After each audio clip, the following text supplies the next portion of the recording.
வணக்கம். இன்றைய சட்டக்கவசம் செய்திகள் வாசிப்பது தளபதி நித்யராஜ். வால்பாறை இதய தெய்வம் எம்ஜிஆர் தோட்ட தொழிலாளர்கள் சங்க அலுவலகத்தில் புத்தாண்டு கொண்டாட்டம். தமிழகத்தில் எடப்பாடியார் ஆட்சியமைய உறுதிமொழி ஏற்றனர். கோவை மாவட்டம் வால்பாறையில் இதய தெய்வம் எம்ஜிஆர் தோட்ட தொழிலாளர்கள் சங்க அலுவலகத்தில் புத்தாண்டு கொண்டாட்டம் நடைபெற்றது.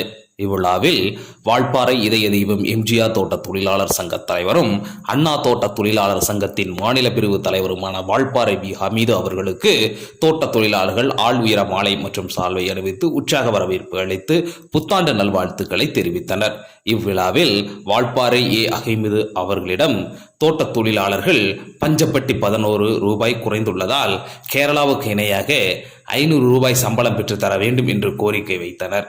இதனைத் தொடர்ந்து அவர் கூறுகையில், 2026 தமிழகத்தில் எடப்பாடியார் ஆட்சி அமைய நாம் அனைவரும் பாடுபட வேண்டும் என்றும் மற்ற சங்கத்துடன் கலந்து ஆலோசித்து முயற்சி செய்கிறேன் என்றும் கூறினார். நமது தொழிற்சங்கம் தமிழ்நாட்டுக்கு ஒரு எடுத்துக்காட்டாக அமையும் என்று உறுதி கூறி தொழிலாளர்களுக்கு புத்தாண்டு மற்றும் பொங்கல் வாழ்த்துக்களையும் நன்றியையும் தெரிவித்தார். சட்டக்கவசம் செய்திகளுக்காக தலைமை நிருபர் ஏ அப்பாஸ்.